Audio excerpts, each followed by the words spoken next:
Uma boa noite a todos. Vamos então iniciar nossos estudos, nossas atividades da noite. Vamos então ler uma mensagem para nos harmonizarmos, depois a gente faz a prece.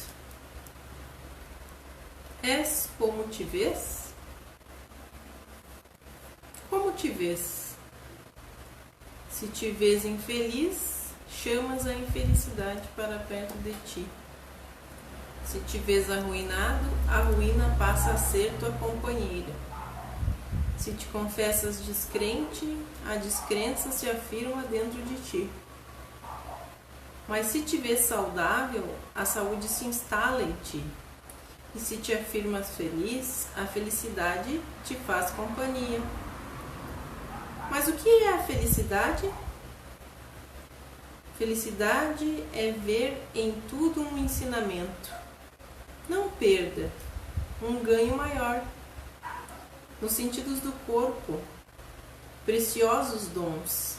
Na ação, uma fonte de riqueza. No lar e nos amigos, uma bênção. E no existir, uma sublime oportunidade dada por Deus. Como te vês? Assim és. Na lavoura, o lavrador sente o aroma conforme o que planta.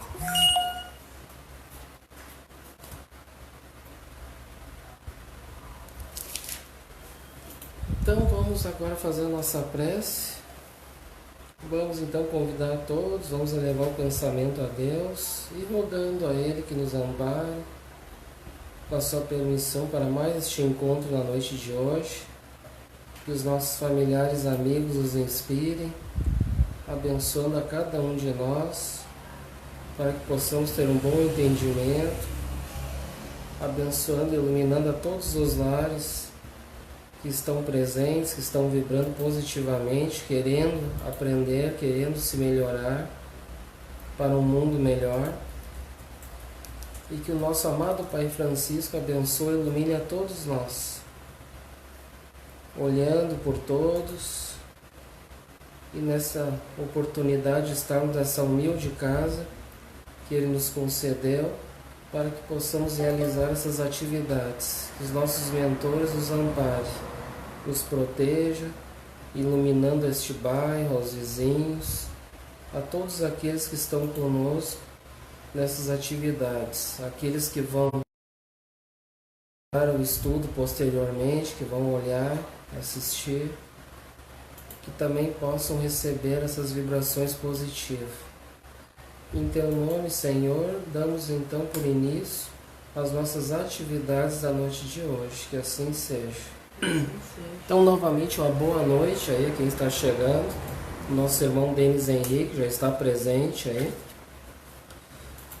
É uma enorme alegria de estar aqui novamente e que traga seus comentários, né? Pode fazer perguntas, participar também, o estudo é aberto, tá?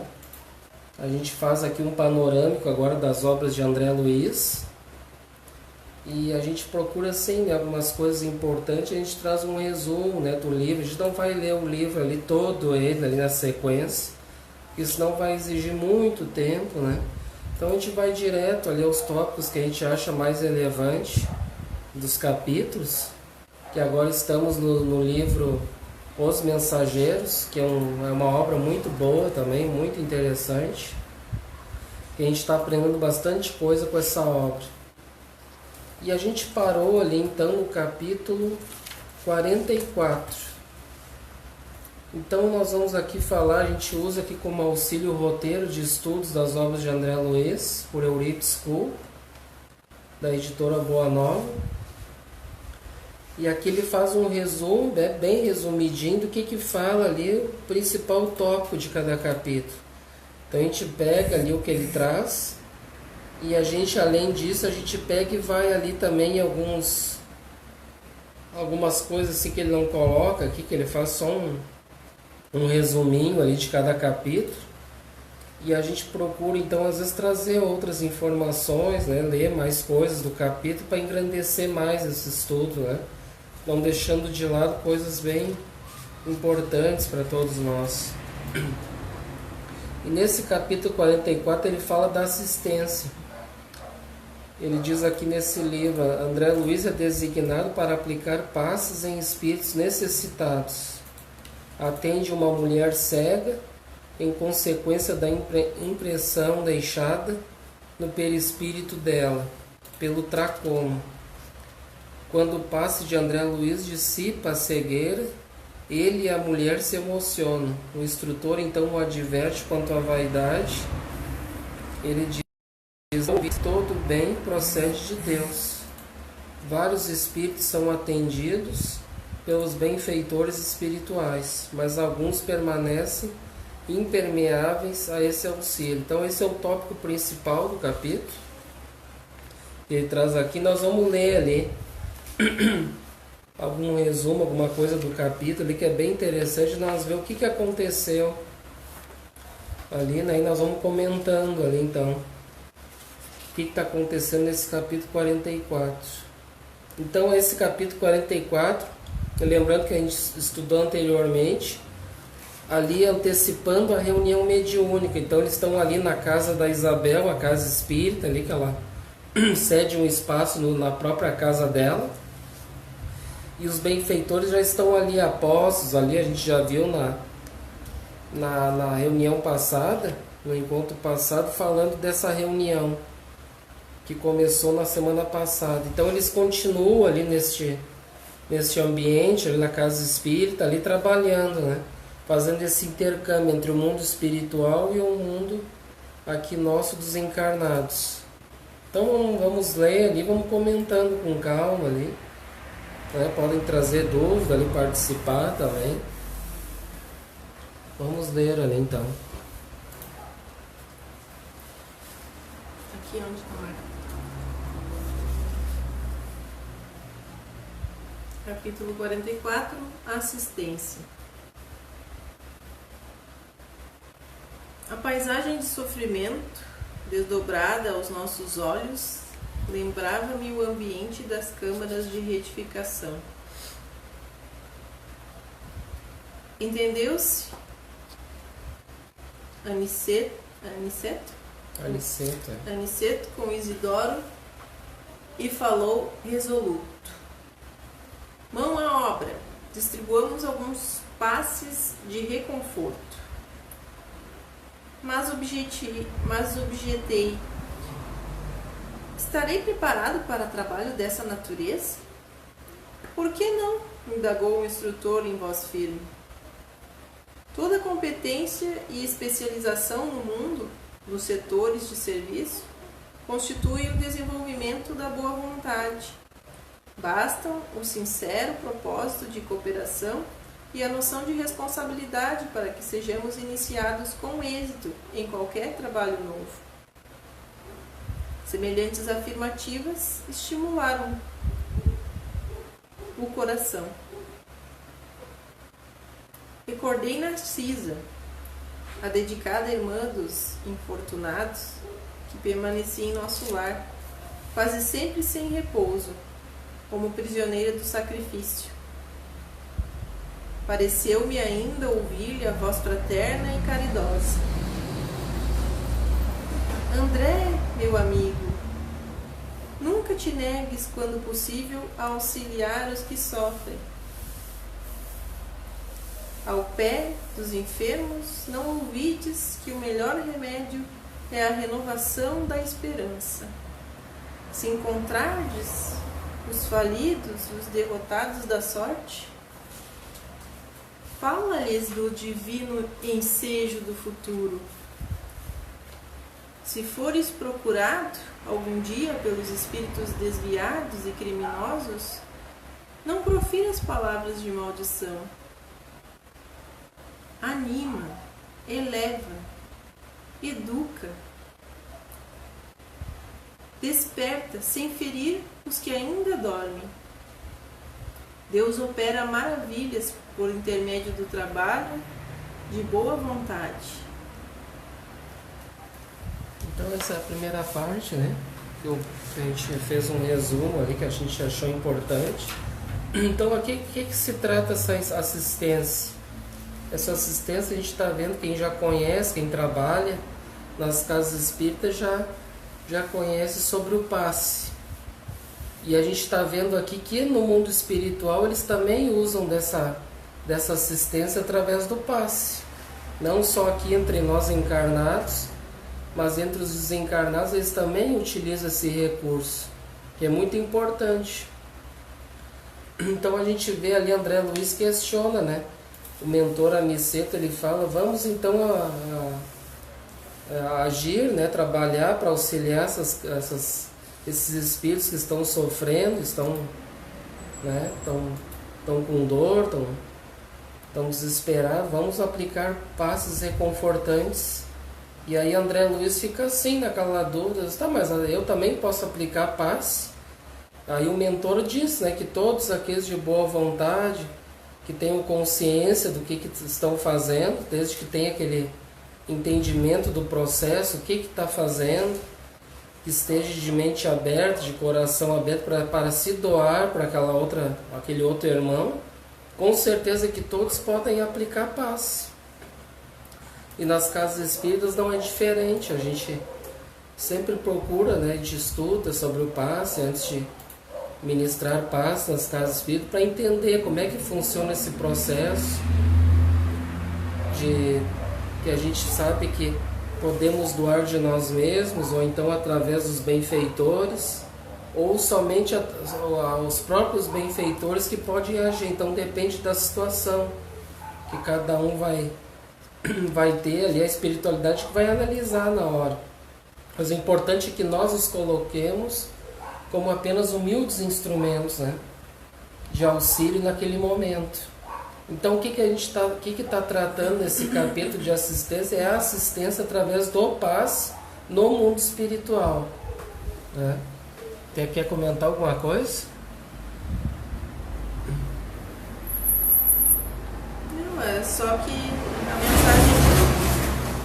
a mensagem dela ali, que ele falou, né, da Narcisa, é bem bonita, né? Ela diz para ele, para ele não julgar ninguém, né? Ele lembra disso. Não julgar e não verificar o defeito das pessoas e ajudar no que puder, né? Quando puder. A gente simplesmente se doar ali, né? Ser um instrumento útil. Então vamos ver ali, vamos continuar para ver o que vai ocorrer ali. Aproximei-me de uma senhora profundamente abatida, lembrando o exemplo da generosa amiga de nosso lar. Entendendo que não deveria socorrer utilizando apenas a firmeza e a energia, mas também a ternura e a compreensão. Minha irmã, disse procurando captar-lhe a confiança, vamos ao passe reconfortador. Ai, ai, respondeu interpelada, nada vejo. Ah, o tracoma, infeliz que sou. E me falam em morte, em vida diferente, como recuperar a vista. Quero ver. Calma, respondi, encorajado. Não confia no poder de Jesus? Ele continua curando cegos, iluminando os caminhos e guiando nos nossos passos. Somente mais tarde lembrei que, naquele instante, ouvi dar a curiosidade doentia. Não pensei na impressão deixada pelo tracoma, naquele organismo espiritual. Nem me preocupei com a expressão propriamente científica do fenômeno, vendo apenas à minha frente uma irmã sofredora e necessitada. E à medida que me dispunha a observar a prática do amor fraternal, uma claridade diferente começou a iluminar e a aquecer-me a fronte. Lembrando a influência divina de Jesus, iniciei o passe de alívio sobre os olhos da pobre mulher, reparando que enorme placa de sombra lhe pesava na fronte. pronunciando palavras de animação, as quais ligava à melhor essência das minhas intenções, concentrei minhas possibilidades magnéticas de auxílio nessa zona perturbada. Dentro de alguns instantes, a desencarnada deferiu um grito de espanto. Vejo, vejo! Exclamou entre assombro e alegria. Grande Deus, grande Deus! Então, o que a gente está vendo ali? Isso tudo no mundo espiritual. Então, isso nos ensina o quê? Que essa senhora, essa mulher, ela teve um problema na sua visão devido ao tracoma. Então, tracoma é uma espécie de cegueira, né? De doença que dá ali na visão. E ela, então, ela vai para o mundo espiritual e continua com aquele problema que ela tinha antes. Então a gente vê que mesmo a gente vivendo aqui neste plano desencarnado, a gente tem alguma doença, algum problema, a gente muitas vezes pode seguir no mundo espiritual com aquele mesmo problema. Por quê? Porque ela não tinha, muito provável que ela não tinha aquela fé, não buscava uma religiosidade, né, para chegar no mundo espiritual, não fez o bem, muito provável. E se ela fizesse o bem aqui, ela ia, mesmo cega, ela ia chegar no mundo espiritual já com a sua visão provavelmente já normal, tranquila, né, por ter feito o bem. Então a gente vê que muitos de nós, a gente pode ter uma doença aqui, ou a gente pode perder um membro, e a gente pode ter alguma doença, vários tipos de doença, ou a perca de um membro. A gente chega no mundo espiritual sem aquele membro muitas vezes, porque a pessoa ela não tem aquele entendimento, aquela fé para entender o que está acontecendo. Muitas vezes ela nem sabe que ela está desencarnada. Ali a gente vê um quadro muito provável que talvez ela nem sabia que estava desencarnada ainda. Então a gente vê muitos de nós que desencarnam em situações complicadas, que chegam no mundo espiritual na mesma situação que estava aqui e até pior, né, muitas vezes, né? E aí então ela fica bem contente ali, porque o que é o passe? A mesma coisa que a gente faz o passe aqui nas casas espíritas, como André Luiz diz ali, que é a imposição de mãos ali, que nem Jesus o fazia. Jesus também usava, os apóstolos usavam a imposição de mãos para então operar essas curas, né? Essa melhora nas pessoas e no mundo espiritual também. Então nesse primeiro caso que a gente está vendo aqui dessa irmã, André Luiz, ele teve ele ficou admirado, né? Espantado com que ele achava que ele não... Primeiro ele questionou um mentor, mas será que eu posso aplicar paz? Aí então ele teve fé, ele aplicou, ele acreditou, ele se doou ali, apareceu aquela luz, aquela claridade, então conseguiu fazer que a irmã voltasse à visão. E aí ele ficou muito deslumbrado com isso. Imagina a gente aqui nas casas espíritas, uma pessoa que tem uma doença, e a gente, por imposição de mãos ali através de nós, que somos apenas humilde instrumento, aconteceu uma cura. A gente não tem que ter a visão que nem muitos ainda têm de milagres, né? E milagres, a gente sabe que não existem milagres, mas sim as ações através das leis divinas que estão acontecendo ali, tudo de acordo com o merecimento da pessoa, tanto aquele que está aplicando o passe também, se ele está, como é que está a sua moral, como é que está a sua elevação, seus pensamentos, isso tudo é importante. E desde aquele que está recebendo, se ele tem aquela fé que vai receber aquela cura. Então a gente pode também obter curas nas casas espíritas, mas isso tudo depende do aquele que está aplicando, que é um instrumento, deve ser um instrumento consciente, útil, né, que deve estar fazendo esforços no bem para ajudar as pessoas. E tanto aquele que está recebendo, ele tem que acreditar, ele tem que ter fé. Quando Jesus dizia, através das curas que ele realizava, o que ele dizia? Ele dizia que ele curou a pessoa? Ele dizia, a tua fé te curou, né? A tua fé te salvou. Então, através da fé da pessoa, que ele então operava aquelas curas. Mas se a pessoa não quisesse receber o amparo, ela ia obter uma cura? Se ela não tem fé, ela não ia acreditar naquilo? Então muitos recebiam porque acreditavam em Jesus, acreditavam, tinham aquela fé, aquela esperança de que iam receber aquela cura na sua vida.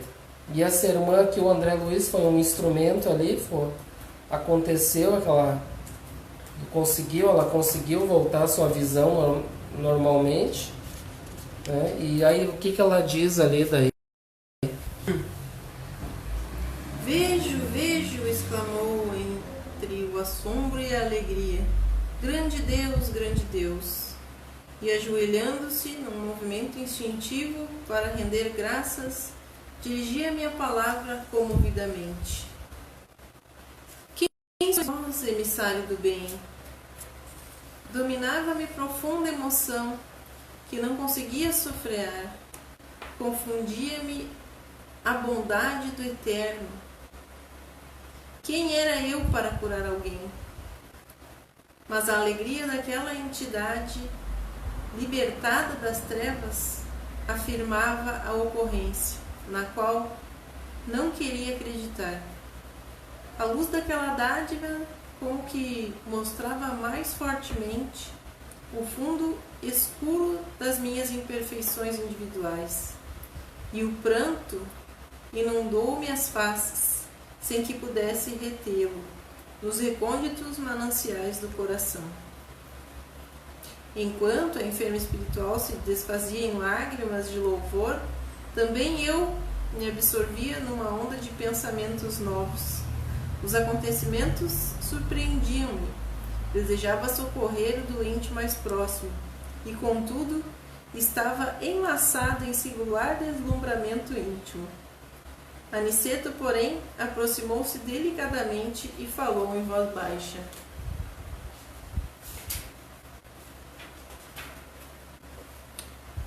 Como está? A vaidade costuma acordar dentro de nós, fazendo-nos esquecer o Senhor.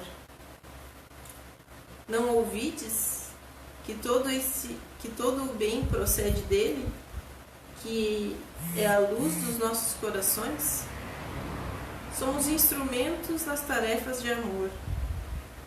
O servo fiel não é aquele que se inquieta pelos resultados, nem o que permanece elevado na contemplação deles, mas justamente o que cumpre a vontade divina do Senhor e passa adiante. Então o que a gente vê aqui nessa cura ali que foi realizada ali no mundo espiritual através do André?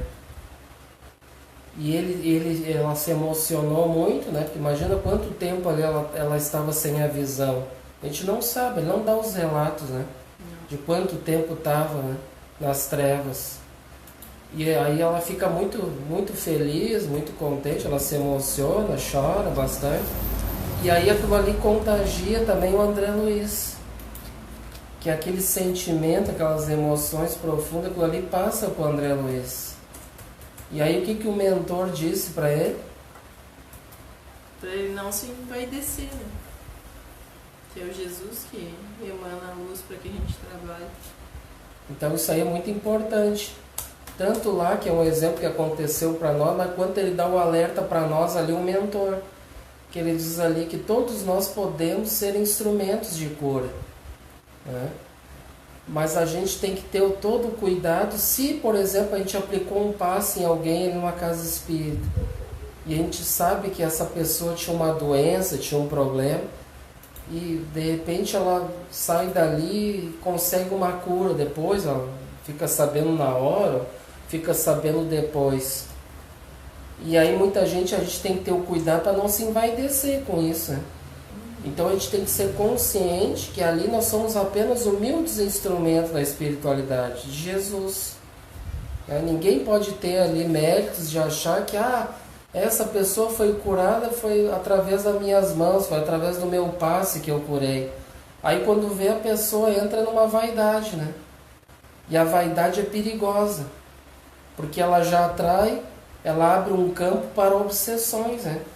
A pessoa começa assim, vai descer muito, começa a se achar, e nesse se achar ela começa então a atrair aqueles espíritos que vão se aproveitar da situação para começar a utilizar ela para, né, para fazer coisas erradas ali, muitas vezes para desviar ela do caminho, né? Vão começar a utilizar da sua energia, tudo isso. Então a gente não pode entrar nesse campo, né?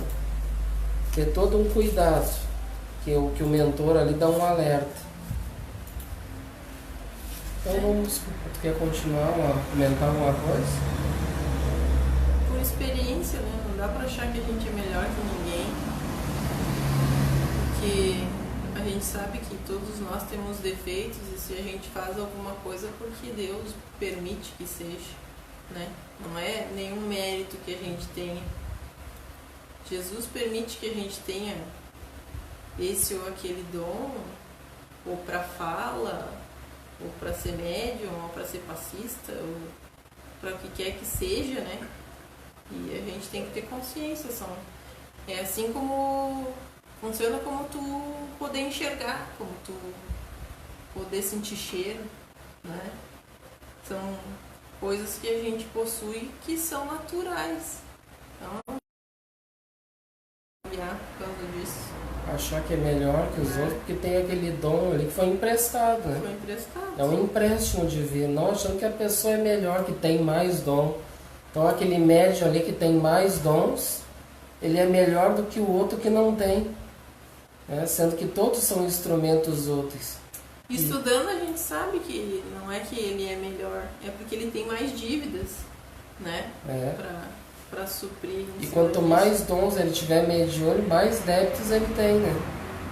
Para auxiliar ali, para ajudar, para ele se redimir dos seus erros. Então, quanto mais dons tem, mais a gente pode auxiliar. Então, muita gente prejudicou no passado, a gente recebe aqueles dons, então, para ter mais recursos de ajudar mais pessoas. E não de se achar que ele que tem aqueles dons que é melhor que os outros, que ninguém pode se achar nessa condição. Porque se todos nós somos inferiores, todos nós, sem exceção, somos espíritos inferiores aqui encarnados, como é que a gente vai ter alguma pretensão de que alguém tem méritos de curar outra pessoa? Que ela que curou, que ela que realizou aquilo? Ninguém de nós. Ninguém. Com todo o respeito a todos aqueles até que acham que está num cargo de liderança, que é um padre, que é um pastor, que é alguém, e diz que realiza curas, que cura as pessoas, mas ninguém deve ter a pretensão de dizer que eu é que estou curando o fulano de tal, o pastor, alguém está curando muitas pessoas. Ele não está curando, ele está sendo um instrumento, se realmente está, desde que esteja realizando curas sérias, né? Que também a gente sabe por aí que tem muitos falsos profetas, né? Que o próprio Cristo nos anunciou no Evangelho, que haverá muitos falsos profetas que vão iludir a muitas pessoas, né? Através daquelas vão mostrar coisas ali que as pessoas vão, aquela pessoa ali é o cara, tá curando, e não é muitas vezes, né? A gente já conversou sobre isso, né? Sabemos também pelo estudo que todos nós somos médiums, né? Um para uma coisa, o outro para nada. Tem um médium que é pedra, que só transmite energia. Mas a gente também já conversou que numa assembleia, seja de qual for a religião, né? Se a gente tem muitas pessoas orando em favor de uma pessoa só, com certeza a quantidade de energia emanada para aquela pessoa pode fazer com que ela se cure. Muitas vezes da fé das próprias pessoas. Das próprias pessoas, não necessariamente daquele que está ali, né, fazendo aquele trabalho. A gente sabe que a gente não trabalha sozinho, até porque se trabalhamos sozinho como encarnado, seja no passe, ou seja tentando prover uma cura, sabe-se que não se está sozinho, né? A espiritualidade trabalha com a gente. Estamos sempre amparados por alguém da espiritualidade. Então, na verdade, a gente como diz ali na própria leitura, somos apenas instrumentos de trabalho do Pai. Só isso. Agora, como vai ser realizado? A gente sabe que nas casas espíritas a gente chama esse trabalho de curas, de transmissão de energias, a gente chama de passe. Que muitos têm muitas vezes como uma coisa, passe, isso aí é coisa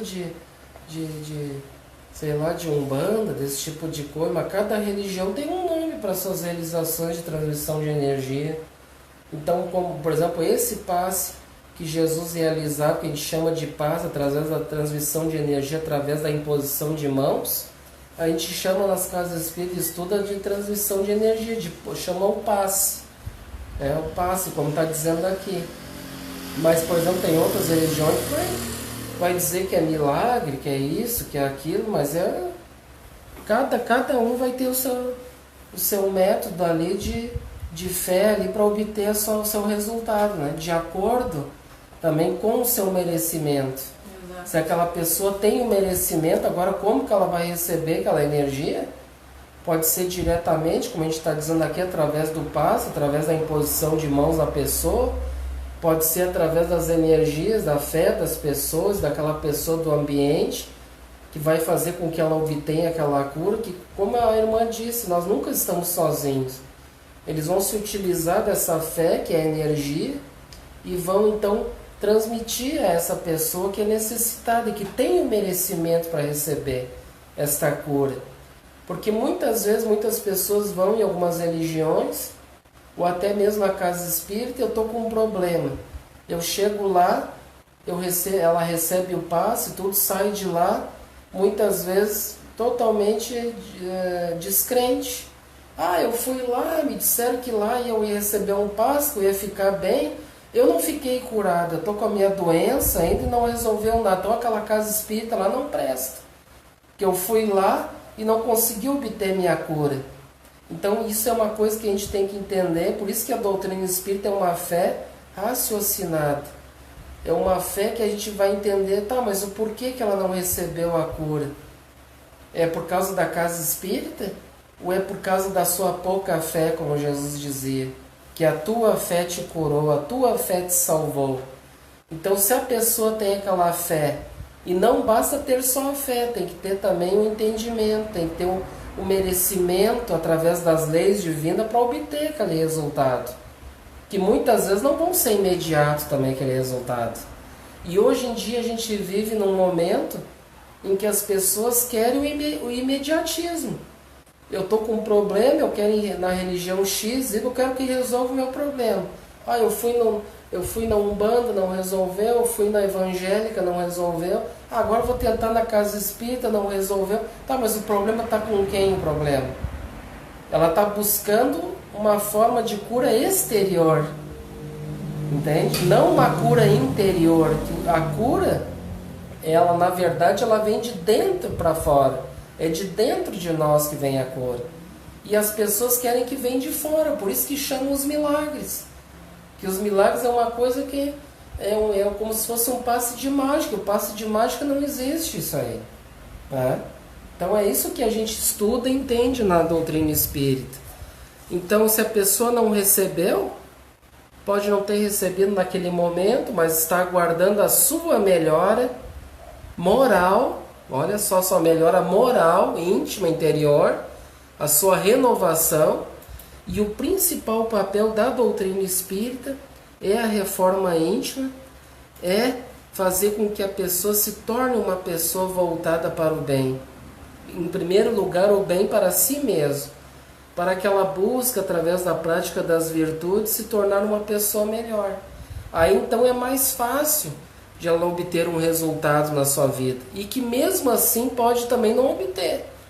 Que dá com um pouco a pessoa, mas eu trabalho na casa espírita há anos e estou doente, vou morrer. Mas ela tá doente, vai morrer. Mas eu trabalho na casa espírita, e daí por que Jesus não me ajudou, os benfeitores não me ajudaram? Isso aí é uma forma de barganha, né? Ele não está se doando dele mesmo, ele está trabalhando esperando resultados, esperando que ajudem ele pelo que ele está fazendo. Mas da mesma forma se sabe-se que, né, pode estar passando por aquilo porque tem que passar, né? Tem teus débitos, tu tem que passar por isso com resignação. E aí a pessoa tem que ter esse entendimento. Agora, se ela acha que por estar trabalhando para Jesus que vai receber cura, não é assim que funciona, né? Com certeza, de repente, poderia estar numa condição pior, né? Se não trabalhasse com Jesus. É isso que a gente tem que entender. Porque Jesus já nos ensina, o fardo com Jesus é mais leve. Então já nos diz isso. Porque sem Jesus, aí o fardo vai ficar mais pesado. A dor vai ficar mais dolorida, né? O sofrimento vai gerar infelicidade, porque a gente está afastado de Deus, afastado das suas leis. Então tudo isso faz a gente entender, refletir como é que funciona esse processo de cura, né? Eu posso ter também a autocura. Eu não preciso de um terceiro para me curar, né? Eu posso ter através da minha fé, buscar através das minhas orações, pedir a Deus e, como a gente diz, conforme o nosso merecimento, com certeza Deus não vai nos faltar o auxílio, nunca, jamais, para nenhum de nós. Ele vai se utilizar de recursos para nos ajudar. Ele vai fazer com que, de repente, a necessidade de eu ir até uma casa espírita, ou ir até alguma outra religião para que eu receba essa energia de um terceiro, ou eu posso receber em casa. Isso aí tudo depende, né, das condições, tudo depende das nossas consciências. Como é que está a nossa consciência? Eu estou fazendo o bem no limite das minhas forças? Ou estou querendo barganhar com Deus? Se tu me der isso, eu vou fazer aquilo. Então tudo isso, né, faz a gente pensar como é que funciona esse processo. Então vamos lá, vamos continuar. Esse assunto é muito bom também, né? E agora vamos ver ali os outros casos ali que André Luiz vai agora passar para outros espíritos, outras pessoas. Vamos ver o que acontece.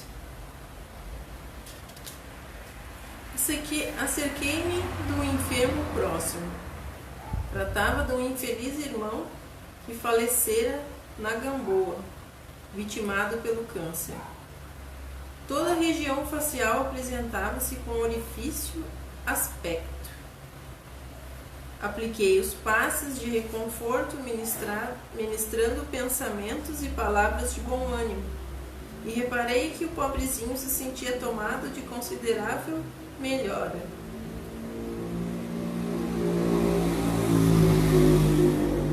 É só onde tu grifou?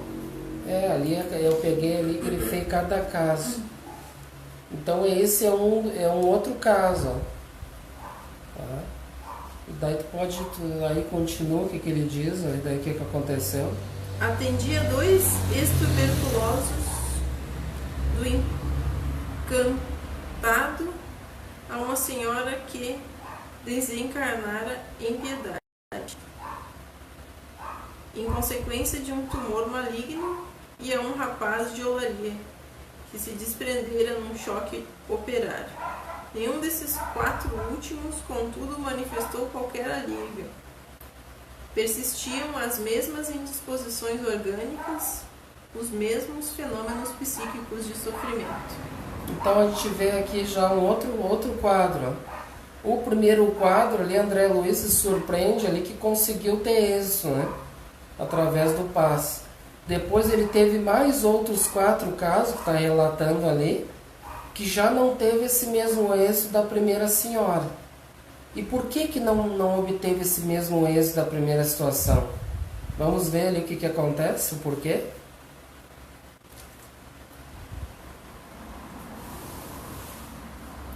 As atividades de assistência, exclamou o Aniceto cuidadoso, se processam conforme observam aqui. Alguns se sentem curados, outros acusam melhoras, e a maioria parece continuar impermeável ao serviço de auxílio. O que nos deve interessar é a semeadura do bem, a germinação e o desenvolvimento, a flor e o fruto pertencem ao Senhor. Vicente, que se mostrava fortemente impressionado, observou: O número de entidades perturbadoras espanta. Vemo-las em diversos graus, desde nosso lar até a crosta. Aniceto sorriu e falou em tom grave. Devemos esmagadora porcentagem desses padecimentos à falta de educação religiosa. Não me refiro por sacerdócio ou que parte da boca de uma criatura para os ouvidos de outra. Refiro-me à educação religiosa íntima e profunda, que o homem nega sistematicamente a si mesmo. Viu? Então, por que não aconteceu isso naqueles outros, né? A gente está bastante ali, explicando ali sobre esses tipos de curas, como é que funciona, né? Então é mais ou menos por aí. Porque ele diz ali, nem todos vão obter êxito, porque por causa que eles não, a sua falta de religiosidade, que não tiveram.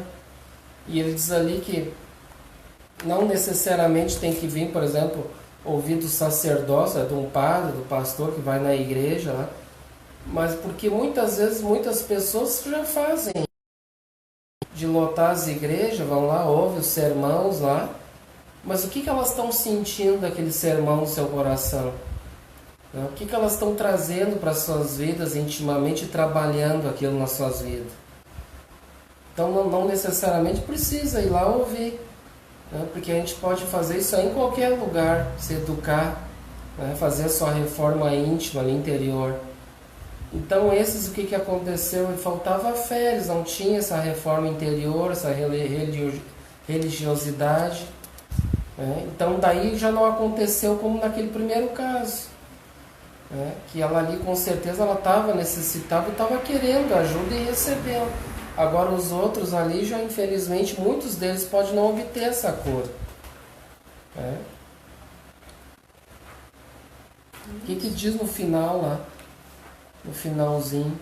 Devemos esmagadora porcentagem desses padecimentos à falta de educação religiosa. Não refiro-me, porém, àquela que vem do sacerdócio ou que parte da boca de uma criatura para os ouvidos de outra. Refiro-me à educação religiosa, íntima e profunda, que o homem nega sistematicamente a si mesmo. Termina aí. Viu? Então ele falou tudo ali, né? E ele diz ali que o ser humano nega a si mesmo, né? A gente já tinha comentado bastante, isso aí insiste nessa mesma terra, que as pessoas insistem em viver no comodismo. E aqui a doutrina espírita, aqui a gente faz um papel de alerta às consciências. A doutrina espírita alerta as nossas consciências e a gente está estudando aqui a vida no mundo espiritual. O que vai acontecer comigo no mundo espiritual? Desde que a pessoa também acredite, né? A gente, com todo respeito, tem pessoas que não acreditam na vida do mundo espiritual, são céticas, né? Acredita que morreu, está morto, acabou tudo. Essa aí, infelizmente, ela vai ter muito mais dificuldade. Mas essa é uma realidade espiritual, que a vida não acaba aqui com esse corpo físico, que a vida continua, né? E essa vida vai continuar de que forma? Ela vai continuar da forma que a gente estava vivendo aqui, né? Não vai acontecer uma mágica, eu sou mal aqui e vou despertar no mundo espiritual com asinhas, né? Isso vai ser impossível, né? Ah, mas eu vou toda semana na igreja, eu vou todo dia, eu me ajoelho, eu me atiro no chão, com todo o respeito aos cultos que cada um faz, que tem seus cultos aí externos. Mas tá, tudo bem, ela vai todo dia, que for na igreja, reza, sei lá o que ela faz, mas ela tá fazendo a sua reforma interior? Que nem na casa espírita, a pessoa vem na casa espírita, ouve as palestras evangélicas, os ensinamentos de Jesus, da doutrina, mas ela tá levando aquilo para a vida dela? Ela tá sentindo aquilo no coração e está trabalhando aquela reforma íntima? Ou ela entra num ouvido, sai no outro, ela sai dali da casa, eu vou melhorar, depois sai e continua cultivando os mesmos vícios, né? Volta a ser o homem velho. Né? A gente sabe que o que a gente vê na maioria dos casos é um automatismo, né? É um automatismo. Mesmo quem trabalha na casa espírita, Ah, tá, então é dia de trabalho na casa espírita. O que eu vou fazer hoje? Tá, hoje eu vou lá, então eu tenho que varrer, eu tenho que limpar. Tá, daí então aí eu vou para a sala de passe, e aí eu vou dar o passe, ou eu vou ficar na portaria, ou eu vou fazer tal coisa, e né, tá, agora vamos fazer as preces e vamos para a palestra, e já terminou, não terminou, já saiu todo mundo, não saiu todo mundo, vamos lá que eu tô com pressa de ir para casa. É como se fosse um robozinho programado ali, né? Tem aquela programação ali, mesmo quando tu programa uma máquina, ela vai fazer aquilo ali, sim, né? E aí terminou a atividade dela, desliga a máquina, deu, né? Não te entrega para aquilo ali, entendeu? Não tem uma sintonia vibracional para que a coisa flua, para que tu consiga interiorizar tudo que tu tá fazendo, o que tu tá sentindo, o que tá sendo naquele momento para cada pessoa, né? Para te entender, para te absorver aqueles ensinamentos para a tua vida e para tentar botar em prática. Na realidade, é uma luta diária da gente com a gente mesmo. A gente tenta, a gente escuta a mesma coisa várias vezes e a gente tenta pôr em prática, né, aquilo que a gente entende. Mas é uma luta diária da gente com a gente mesmo, né? Nós somos os nossos próprios obsessores na maioria das vezes, porque a gente não quer mudar, né? A gente não quer fazer os esforços para se transformar em homens e mulheres de bem de verdade, porque é trabalhoso, né? É muito trabalhoso. E a doutrina espírita, né, ela realmente corre bastante gente, né? Se não, a gente vê até um estudo que nem esse, que a gente abre uma janelinha que dá cá para disponibilizar, atingir mais corações, né? Mas quantas pessoas que realmente estão aqui, né, vibrando, estão querendo aprender com a gente, internalizar isso nos corações, né? Não, a gente vê muitos se deparam com a primeira dificuldade que elas veem ali, elas já correm. Porque elas querem, como a gente disse, elas querem o imediatismo. Não, eu quero que venha ao meu reino, né? Venha ao nosso reino. Ele só quer vinde a mim, né? Mas não pensa ali que eu quero ali, não. Eu quero melhorar, eu quero aprender para me melhorar e ajudar outras pessoas, né? Essa que é a ideia. E não só obter para ela, que daí seria um egoísmo, né? A pessoa só quer ter resultado para ela. Então ela não tendo aqueles resultados para ela pega e corre, né? Não, ao contrário também, né? A gente sabe que o pessoal, geralmente, quem vem pra dentro de uma casa espírita, geralmente é pela dor, né? Ao contrário de alguns, tipo eu e tu, que é uma exceção, mas a grande maioria vem pela dor, né? Foi a perda de um ente querido, né? Tu não consegue abrandar aquele sofrimento, quer saber se consegue um contato com eles lá do outro lado. Geralmente é assim que acontece. Ou vem, porque sabe que tem passe, então pode ser curado. Quer se beneficiar, muitos querem só se beneficiar, né? Mas na sua grande maioria é pelo sofrimento que acaba vindo para dentro da casa espírita. E o que acontece? Às vezes ela consegue abrandar aquela dor ou aquele sofrimento, ou ela mesma obtém a cura, e daí ela acha que não precisa mais vir, porque ela veio buscar o dela, o que a gente estava falando, né? O que me beneficiou? Agora eu tô bem, eu posso fazer o que eu quiser. Sabe? É que nem tipo agora na situação coronavírus, né? Vamos com o Covid-19. Estamos tudo confinado, né? Dentro de casa. Daí tentando manter uma vibração, uma sintonia para que fique tudo bem, né? Para que fique tudo tranquilo. Mas aí tá, agora consegui manter a serenidade. Aí daqui uma semana vamos liberar todo mundo. Sai a patota, tudo pra rua correndo. Vamos fazer uma farra, porque agora, né? Estamos liberados. É a mesma coisa. Daí não aprenderam a lição. Não aprenderam. E isso me faz muito lembrar também de Jesus, o seu evangelho. a cura dos 10 leprosos.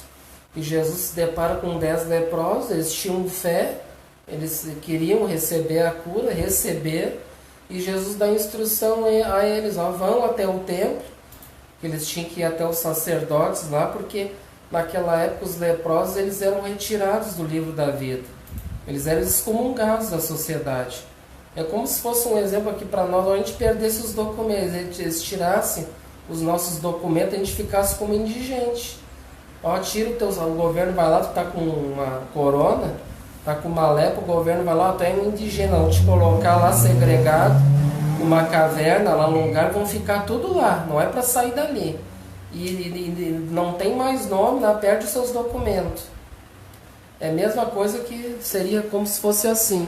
E aí então Jesus dá a recomendação para eles, ó, agora vocês vão até o templo, lá que o templo era o lugar, para eles se apresentar aos sacerdotes e colocar eles de volta lá na sociedade. Colocar eles de volta no livro da vida lá para eles. Né? E depois ele diz, vão até lá e voltam. Né? Vão até lá, se apresentam lá e venham de novo, retornem. E daí quantos voltou de lá? Dos 10 leprosos? Quantos voltou? Dos 10 que foram curados, que foram para lá, quantos voltaram? Um só voltou, imagina. E para os dias de hoje não é diferente. Quantas pessoas recebem o amparo, recebem uma cura, como ela diz, vem e tudo, mas recebe aquela cura lá para voltar a fazer festa. Né? E muitas vezes Jesus caía até ele chorava, né? E aí até Pedro perguntou para ele chorando à beira do lago lá de Genezaré, por que está chorando, mestre? Realizou tantas curas, tantos prodígios, por que choras? Aí ele fala para Pedro, né? Ele diz, eu choro por causa daqueles que eu curei e que agora caíram na gandaia. Estou dizendo com as minhas palavras, né? Eles receberam ajuda, que era uma ajuda para se melhorar. Aquela cura ali, não pensa que é uma cura assim, que é para eles ficar agora tão bem e deu. Não, aquilo ali Jesus ajudava dando uma chance para as pessoas. Que elas pudessem entrar para dentro delas e se tornar novas pessoas. Ao invés de se tornar novas pessoas em Cristo, se renovar através dos seus ensinamentos, o que elas faziam? Muitos deles caíram na gandaia. Aí ele dizia, aquele que caiu do telhado lá, que eles jogaram ele pelo... Né, abriram um buraco no telhado de palha lá e desceram ele lá, o paraplégico lá que ele curou também. Ele saiu, daí depois disse que ele estava lá com as prostitutas lá fazendo festa lá. Né? Então quantos casos tem, né, que Jesus realizou ali, que fizeram isso? E para nós nos dias de hoje é diferente. Por que muitas vezes as pessoas lotam as instituições religiosas, os templos, querem receber, só tem pedidos, né? Eu quero isso, eu quero aquilo, eu quero receber, eu quero a cura. Mas a gente tem que fazer uma análise para nós mesmos, para que eu quero receber a cura? É isso que a gente tem que perguntar para nós mesmos. Por que eu quero obter a cura? Entrar para dentro de mim e pensar, eu quero a cura para quê? O que eu vou fazer da minha vida? Eu vou continuar trabalhando, eu vou continuar assistindo as coisas que eu quero, tomando as minhazinhas por aí, né, com todo o respeito quem toma. Né, o Paulo já nos diz, tudo é lícito, mas nem tudo nos convém.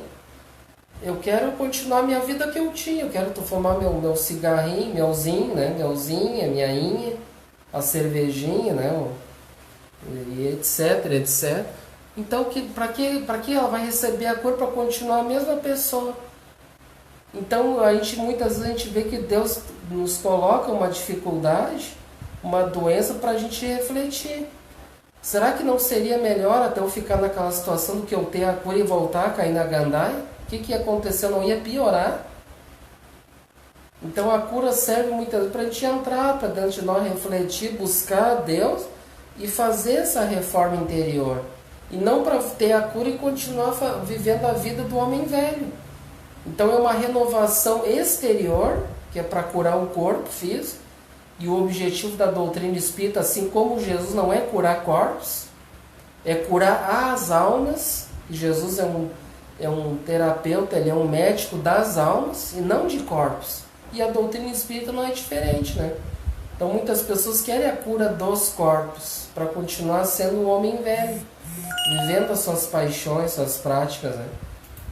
E então é para ser renovado em um homem novo, não só a cura externa do corpo, mas a cura interna, né? De dentro de nós também, né? A Fábio está comentando que acontece até hoje isso, né? As pessoas são curadas e voltam a fazer tudo aquilo que as levou àquela situação. Sim. Pois é, para que querem ter a cura, né? Para continuar vivendo a sua vida. Então, olha, com todo respeito, se tem essa doença que Deus o permitiu e é pro bem dela, e aí ela vai lá num templo, algum lugar e quer ter a cura, muitas vezes ela não vai ter a cura. Por que ela não vai ter a cura? Agora a gente já sabe por quê, né? Então tem a causa disso, também é uma das causas, né? E às vezes daquele órgão, daquela coisa que foi lesada, mas ela volta a fazer aquilo de novo, ela vai ter uma doença pior em outro lugar. Uhum. E esse é o problema. Então vamos ali, tem mais alguma colocação a respeito dessa assistência aí que é muito importante? Então vamos ali agora então para o capítulo 45, que é uma mente enferma, que daqui diz assim, demonstra a incredulidade de um doutrinador de vasta cultura, apegado à inexistência de provas da sobrevivência humana, que palestra com outro doutrinador, comentando sobre os pesquisadores e as fraudes mediúnicas. O primeiro se apoia na razão e na ciência, o segundo na fé e no bom senso das verdades espíritas. Então vamos ler ali para nós entender o que é esse diálogo aí. Mente enferma. Capítulo 45. Designado um cavalheiro aprumado e bem posto, que se mantinha em palestra com o Sr.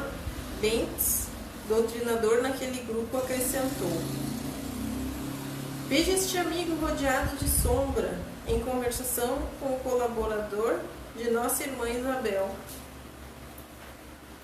Ouça-lhe a palavra e depois ajuizem. Com efeito, o cavaleiro indicado rodeava de pequenas nuvens, mormente ao longo do cérebro, fixando nele a atenção e ouvia distintamente.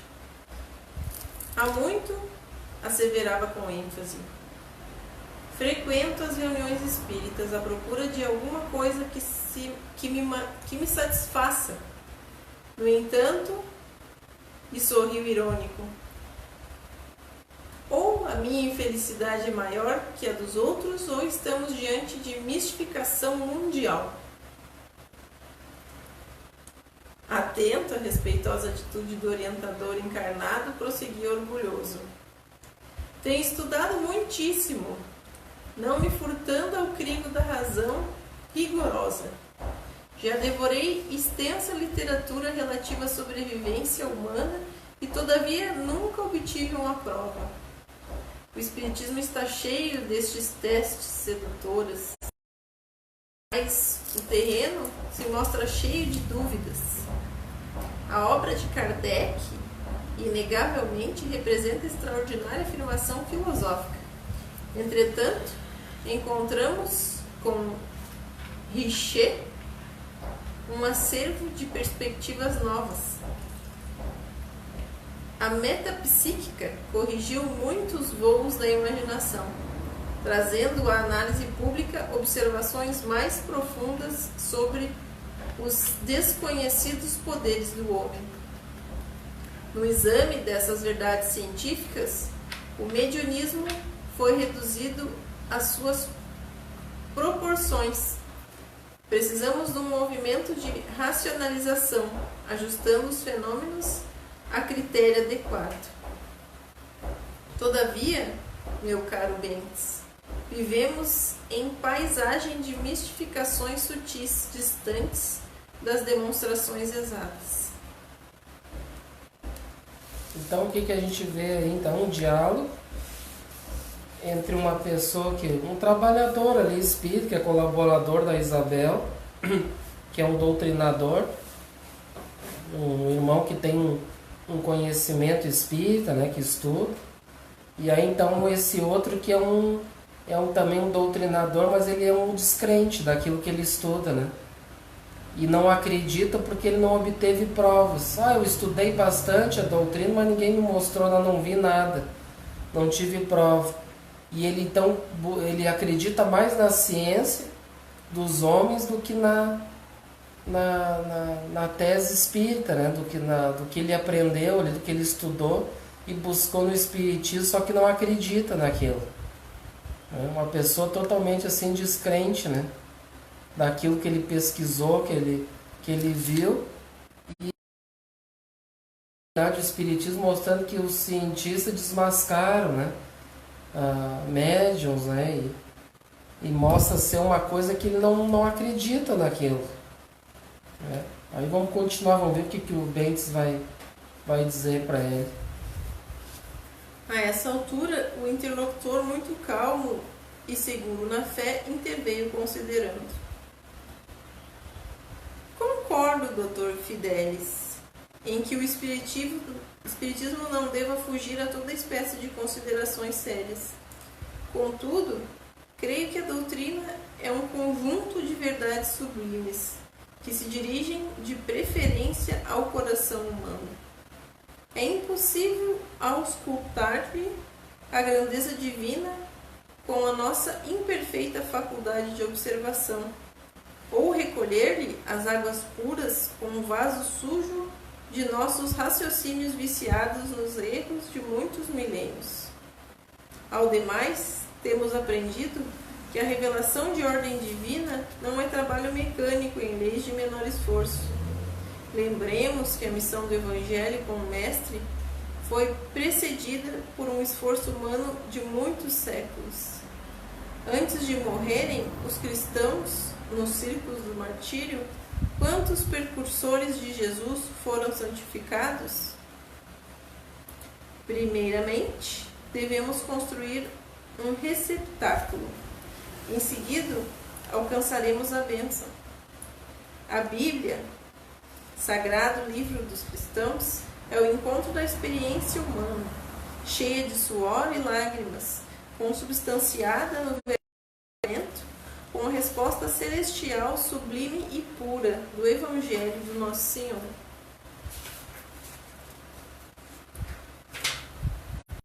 Então ali ele fala para ele, né? O que ele diz ali para ele, então, né? Ele foi ali, então não desanimou, não foi negativo, né? Ele conseguiu explicar bem ali para ele, né? Que são verdades divinas, né? Que não são, a gente não deve buscar nos homens, a gente sabe que somos imperfeitos, ainda coisas que eles tentam buscar, que eles querem combater uma coisa que eles não entendem, né? E o Espiritismo mostra para nós que a gente deve buscar o conhecimento das leis divinas através do Evangelho, né? Do que ele nos ensina.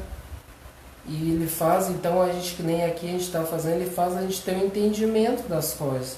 E não querer ficar redarguindo ali, mas isso aí não é assim, porque o cientista tal provou que não existe isso, que a vida após a morte não existe. Tem alguns relatos de vida após a morte que a gente vê, pessoas que estavam em coma, e até Deus permitiu situações de pessoas estar muitas vezes meses ali em coma, ali, anos, e voltar, e a pessoa relatar que viu, né, que estava lá no mundo espiritual, lá, e disse que viu Deus, uma luz, mas muito provável que não é Deus, né, que a gente sabe que Deus não é uma pessoa, Deus é uma energia, né? Eram espíritos benfeitores que ele entrou em contato lá, e ele veio, e era muitas vezes uma pessoa até ateu, e ela volta então para o corpo depois de tanto tempo relatando tudo isso, e com uma fé ele passa a acreditar nessa vida futura através disso que aconteceu com ela. E no caso desse irmão, ele não teve essa prova, né? Só que daí ele fica combatendo ali, redarguindo ali, acreditando nos homens, e fica rechaçando as verdades divinas, né? Ao invés de estudar, de entender, de refletir, de sentir no coração, é uma coisa que a gente procura sempre fazer, né? E ele não faz. E até no início, lá o Aniceto fala para o André Luiz, observa aquele irmão conversando com o irmão da casa, o doutrinador, que ele tem uma nuvem, né? Uma nuvem escura na sua cabeça ali, porque ele já tá com problemas, né, espirituais, né, não tem fé, não acredita. E aí esses irmãos menos esclarecidos se aproveitam dessa situação para enxamear mais as ideias dele contra, né, as verdades divinas, né. Então vamos continuar ali. Quer comentar alguma coisa? Agora vai para 46 ali das marcações. Terminou ali então? Então a gente vê que é isso, né? Que é um quadro de falta de a pessoa então entender o processo, né? E na verdade ela tem que querer, né? Isso é que a gente tem que entender, ela tem que querer, porque muito provável que ele não quer, né? Que se ele quisesse entender e sentir no coração, ele ia entender melhor, ele ia fazer um esforço. Porque Jesus já nos diz no Evangelho, ele falou ao Tomé, né? E o Tomé não acreditava, né? Eu não acredito que Jesus retornou da vida, que ele estava morto, né? Eu tenho que ver para crer, ele dizia, ele era um que tinha que... E até que Jesus voltou novamente lá, os seus discípulos, e Tomé estava ali presente, fez questão de voltar e aparecer para ele. E disse a Tomé, veja Tomé, toque as minhas chagas. Aí ele toca, né, e se ajoelha, começa a chorar, né, fica emocionado. Um quadro mais ou menos assim. Daí Jesus diz a ele, bem-aventurado és aquele que vê, aquele que não vê e crê, né? Bem-aventurado é esse que não vê. Porque aquele que vê é muito fácil, né? Ele está vendo os espíritos, está vendo situações, ouviu, como nesse caso que a gente estava falando, ele entrou em coma e viu lá como é que era do outro lado e voltou com essa fé, acreditando. Então ele viu isso aí. E tem muitos que vê, mesmo assim continua combatendo e não acreditando, mesmo vendo, né? Então Jesus diz que aqueles são bem-aventurados, aqueles que não vê e acredita. Ou seja, que ele tem aquela tese, aquilo que ele está estudando, ele está acreditando, ele está sentindo no coração aquilo tudo, e está vendo que aquilo tudo faz sentido, através de uma fé raciocinada, refletida, sentida no coração, ele está entendendo como é que funcionam as coisas. Agora eu posso fazer de conta que eu não quero acreditar. Entendeu? Eu posso fazer de conta, eu não acredito nisso aí tudo é bobagem. Mas no fundo ele sabe que aquilo ali acredita. Mas muitas vezes também é uma questão de orgulho, né? E esse doutrinador aí que está combatendo, ele pode ser um orgulhoso, né? Que ele está querendo combater, ele está querendo redarguir, combater as ideias daquele irmão lá, né? Para querer se ficar por cima, né? Para que ele tenha razão, né? E muitas vezes é assim que acontece também. A pessoa, não, eu sou o dono da verdade, eu acho que é assim, pronto. Não tem vida após a morte, morreu, tá morto e eu tô certo. Agora não me vem falar que a vida continua, que tem espírito, isso aí tudo é mentira. Mas muitas vezes ela não quer acreditar, né? Então isso aí depende de cada um, né? Mas as verdades e realidades estão aí, né? São muitas obras, muito livro, que nem esses aqui, a vida no mundo espiritual, para a gente entender. Então passar tudo por esse crivo da razão, como ensina Kardec, né? Uma fé refletida, raciocinada. Não uma coisa que me disseram, eu vou procurar buscar. Por que o Kardec fez? Ele ouvia dizer, os médios iam lá, diziam para ele, convidavam ele, Kardec, os espíritos estão se comunicando com a gente. As mesas estão falando. Mas como assim as mesas estão falando? Sim, estão girando, estão se comunicando, as mesas falam, mas elas têm boca? Como é que é essa história? Ele, como era um pesquisador, um professor, o que ele fez? Ele não ficou só no que disseram para ele, né? Ele foi lá e foi pesquisar, foi ver com seus próprios olhos, foi estudar aqueles fenômenos que estavam acontecendo para saber se realmente aquilo ali existia ou não, né? O que era aquilo que estava acontecendo, né? Então, até para quem tiver curiosidade e quiser saber sobre esses fenômenos, eu recomendo. Está disponível para quem tem Netflix, né? Quase todo mundo tem Netflix em casa. Agora, principalmente nesse período de quarentena, né? Tem um filme muito bom lá, que é o filme do Kardec. É o filme de Kardec, ele mostra bem lá no início dele como é que eram esses fenômenos, o que aconteceu com a vida dele. Porque ele não acreditava, né? Ele era um cientista. Ele era um cientista, exatamente. Nem esse que estava conversando com esse irmão, que era um irmão religioso, né? Um cara conhecedor do Evangelho, conversando com um cientista ateu, né? Que não acreditava. E o Kardec era um cientista. E não acreditava nessas coisas. Não, mas eu quero ver para que espírito, essas coisas, isso aí existe. Não, bom, aí ele fez todo esse trabalho que a gente está vendo aqui atrás de mim, ó. O chamado Pentateuco Espírita, Pentateuco codificado por Kardec. Vamos pensar, foi ele que criou, que inventou isso aí tudo, né? Ele foi codificado por Kardec, ou seja, então ele fez um trabalho de pesquisa. Ele pesquisou, ele codificou, ele juntou tudo que veio do mundo espiritual. Depois ele descobriu que havia muitos espíritos que estavam trabalhando sobre a égide de Jesus. Então ele teve esse grande papel na humanidade de trazer essas informações, que é a terceira revelação, trazida pelo Cristo através desses benfeitores, que foi trazida para Kardec, e ele montou isso tudo ali em obras, em livros que estão aqui, para que pudesse vir a humanidade, para que a gente pudesse entender, né? E na verdade isso aqui tudo, essas 5 obras aqui, na verdade é uma chave para a gente entender o Evangelho de Jesus. Na verdade é isso. Ah, porque eu quero entender a Bíblia. Mas a Bíblia a gente precisa dessa chave do Espiritismo para entender ela em profundidade. Senão eu vou entender ela só ali literalmente, né? Então, para mim me aprofundar nos ensinos de Jesus... falava por parábolas. Ele tinha uma linguagem que não era compreendida, e até hoje não é compreendida por muitos. Então Kardec mesmo diz, é necessário que tenha essa chave para o entendimento das escrituras sagradas, senão nós não vamos conseguir entender. Então isso aqui, tudo que a gente estuda, essas obras aqui complementares, essas aqui são obras complementares, né? Que as obras foram codificadas por Kardec, 5 obras, mais as revistas espíritas, que são bastante informação, são 12 volumes, né? Durante mais ou menos em 10 anos que ele editava ali, ele tirava do próprio bolso, né? Porque não tinha lucro nenhum com aquilo, né?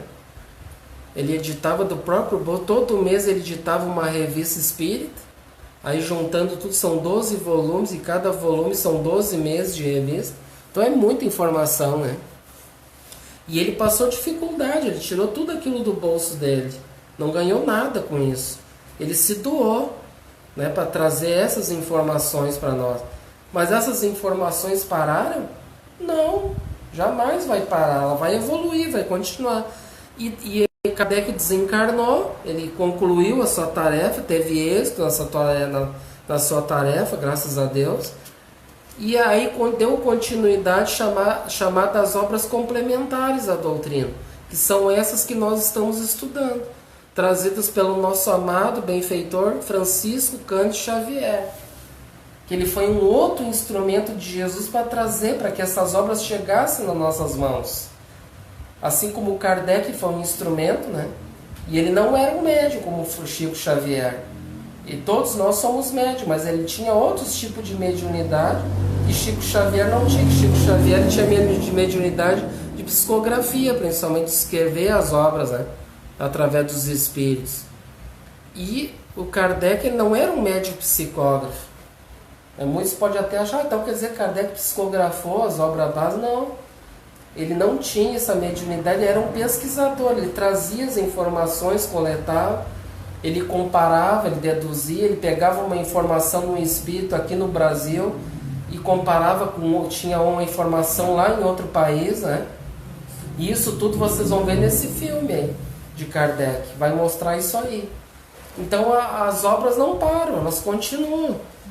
né? E essa vida no mundo espiritual, aqui que a gente já deu uma passada no livro Nosso Lar, que é o primeiro livro da coleção, e tem o filme também, para quem quiser ver o livro, ver o filme, ó, tem o filme da primeira obra dessa coleção, A Vida no Mundo Espiritual, de André Luiz, tem o filme, que na verdade é uma historinha que está contando, bem um resumo do que é a obra, né? Do que é o livro, do que a gente estudou aqui no estudo passado, até por a gente fazer um resumo, né? Mas o resumo que a gente fez, a gente pegou até muito mais detalhes do que o filme, né? Que o filme é só uma noção, né? Do que é a vida no mundo espiritual. Mas esse filme já faz a gente despertar para a realidade da vida e vai fazer com que a gente aguce a nossa curiosidade de querer buscar, de querer estudar, de querer trazer mais informações para nós. E aí então tem as obras, né? Então deu ali a pontapé inicial ao filme Nosso Lar. Ah, mas tem continuação? Tem nas obras. Agora a gente está estudando livros mensageiros, fazendo um resumo, né, um panorâmico dos principais tópicos. E depois continua, né? São várias. Tem aqui, ó, em cada obra ali mostra quantos livros são. Ó. Olha só, são Nosso Lar, Os Mensageiros, que a gente está estudando, Missionários da Luz, vem o próximo, Obreiros da Vida Eterna, No Mundo Maior, Agenda Cristã, Libertação, Entre a Terra e o Céu, Nos Domínios da Mediunidade, Ação e Reação, Evolução em Dois Mundos, Mecanismos da Mediunidade, Conduta Espírita, Sexo e Destino, Desobsessão e A Vida Continua, que é a última obra. Então são 1, 2, 3, 4, 5, 6, 7, 8, 9, 10, 11, 12, 13, 14, 15, 16 obras desse livro, A Vida no Mundo Espiritual, trazida pelo nosso irmão André Luiz, que é o repórter no mundo espiritual. Que o nosso Chico Xavier foi um instrumento aqui de luz para trazer essas obras, e um instrumento de luz para que essas obras não ficassem umas obras duvidosas, né? Uma obras assim que pudesse qualquer espírito chegar ali e usar da psicografia dele, da mão dele, para sair escrevendo qualquer bobagem por aí, né?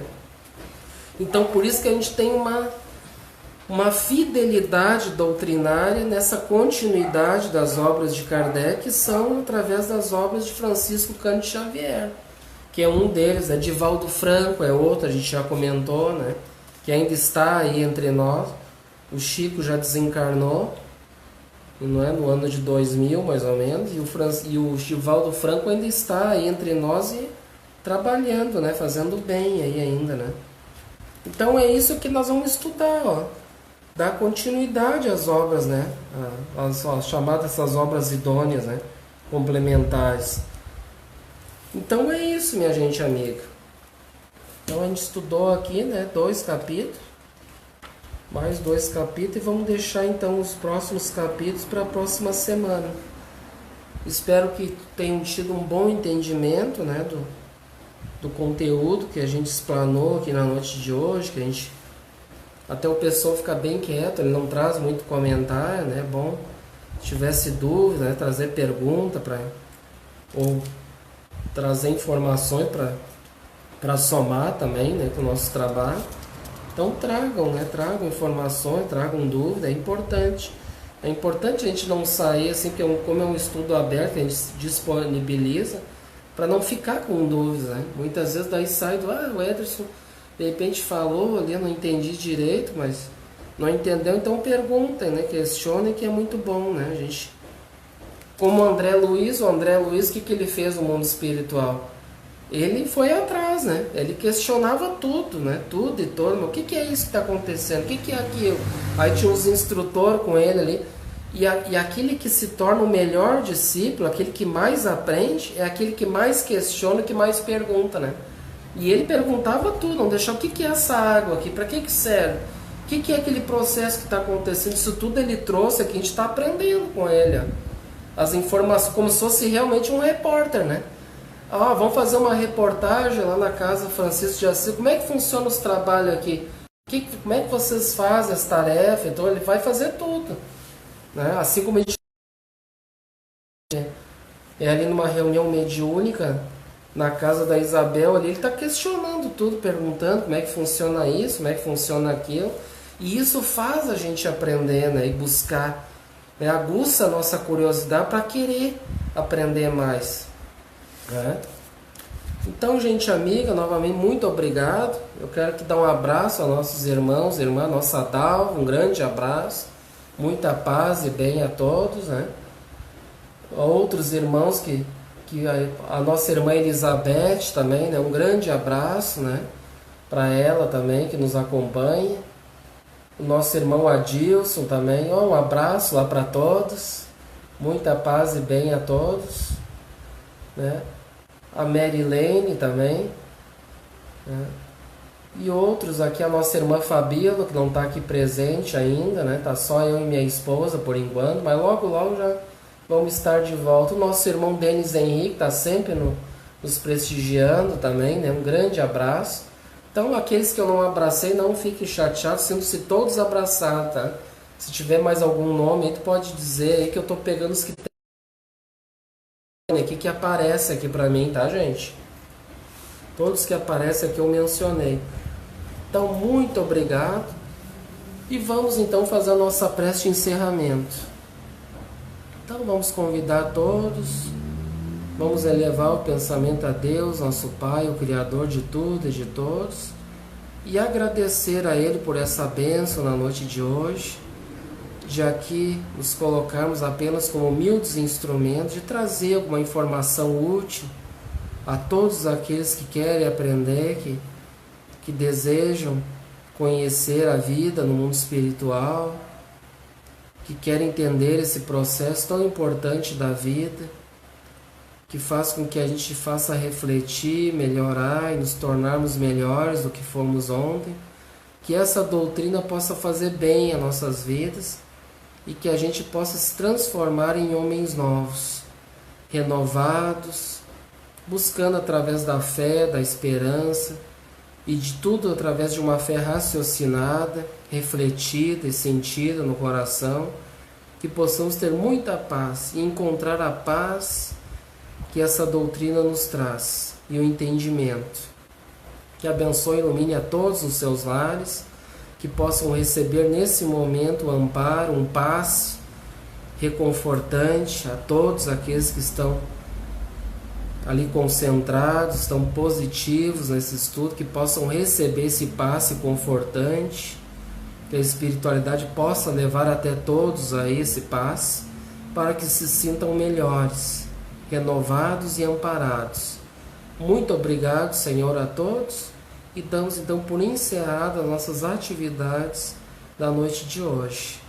E lembrando que amanhã então teremos uma palestra aqui na Casa Espírita às 20 horas. Estão todos convidados, tá? Vai ser uma palestra somente, né, virtual. Então estão todos convidados no mesmo canal aqui para quem quiser assistir, né? A palestra como é que é o nome da palestra? É a palestra de uma passagem de Jesus, a expulsão dos vendilhões no templo, que nós vamos ver amanhã, tá? Então estão todos convidados. Então tenham todos uma boa noite e até amanhã para quem quiser assistir a palestra. Até os próximos encontros.